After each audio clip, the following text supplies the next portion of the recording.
इस वीडियो के माध्यम से हम यूजीसी नेट पॉलिटिकल साइंस के एक महत्वपूर्ण पीवाईक्यू को देखेंगे जो कि पब्लिक एडमिनिस्ट्रेशन से है और ये बहुत ही महत्वपूर्ण है। हम इस प्रकार के क्वेश्चन से अमूमन 3-4 टॉपिक को देखते हैं जहां से संभावित है कि एग्जाम में प्रश्न बनाए जा सकते हैं।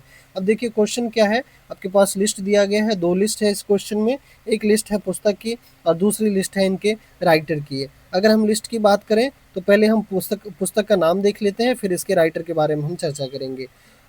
पुस्तक का नाम है administration in developing countries the theory of prismatic society. A option है आपका। बी है एडमिनिस्ट्रेटिव बिहेवियर। जो सी है the dynamics of public administration guideline to current transformation in theory and practice. इसके बाद फोर्थ है the human problem of an industrial civilisation. ये देखिए 4 जो है पुस्तक है और इनके राइटर का भी नाम दिया गया है। जैसे कि अब यहाँ पे देख सकते हैं, जो पहला जो आपका पुस्तक है ये बहुत ही मतलब अधिकतर लोगों को पता होता है कि administration in developing countries the theory of prismatic society के जो लेखक हैं ये फ्रेडरिक रिक्स है।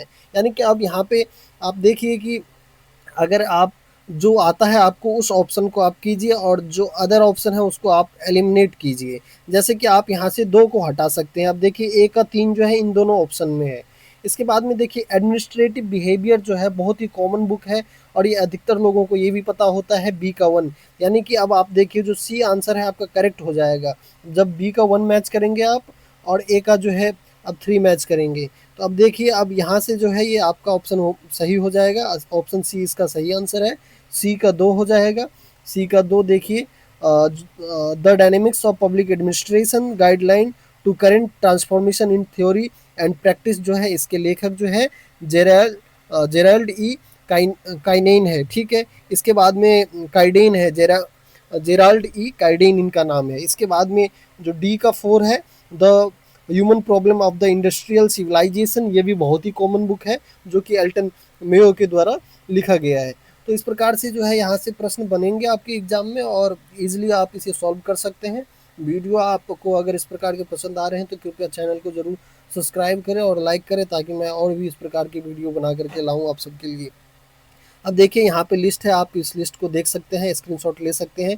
आइए कुछ पॉइंट को हम देख लेते हैं जो कि एक प्रकार से रिवीजन की तरह है। अब हम बात करते हैं सर्वप्रथम जो है फ्रेडरिक डब्ल्यू रिक्स की बात करते हैं। इन्होंने लोक प्रशासन में पारिस्थितिकी दृष्टिकोण जो इकोलॉजिकल अप्रोच है इसका जनक माना जाता है इन्हें।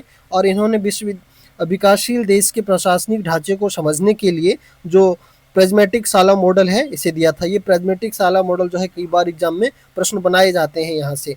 इसके बाद में हम बात करते हैं हर्बर्ट साइमन की। हर्बर्ट साइमन, इन्हें प्रशासनिक व्यवहार में निर्णय प्रक्रिया सिद्धांत दिया इन्होंने और डिसीजन मेकिंग थ्योरी के लिए 1978 में जो है अर्थशास्त्र का नोबेल पुरस्कार भी इन्हें मिला था। बहुत ही इंपॉर्टेंट ये थिंकर हो जाते हैं, यहाँ से भी प्रश्न बनाया जाता है। इन्होंने तार्किक निर्णय के संदर्भ में सीमित तार्किकता यानी कि बॉन्डेड रेशनैलिटी और संतोषजनक निर्णय सेटिस्फैसिंग की अवधारणा जो है दी थी। इसके बाद में अल्टन मेयो की बात करें हम तो इन्हें लोक प्रशासन और प्रबंध में मानव संबंध विचारधारा यानी कि ह्यूमन रिलेशंस अप्रोच का जनक माना जाता है। और इन्होंने अमेरिका में प्रसिद्ध हॉर्नर्थ प्रयोग के जिसने साबित किया कि कार्यस्थल पर भौतिक परिस्थितियों से ज़्यादा सामाजिक और मनोवैज्ञानिक कारक उत्पादकता को प्रभावित करता है।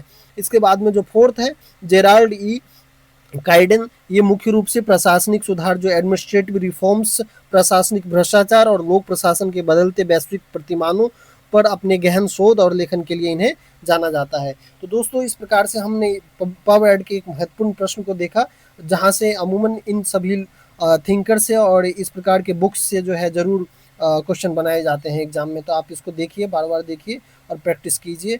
उम्मीद है कि एग्जाम में यहाँ से प्रश्न बनाए जाएंगे। धन्यवाद।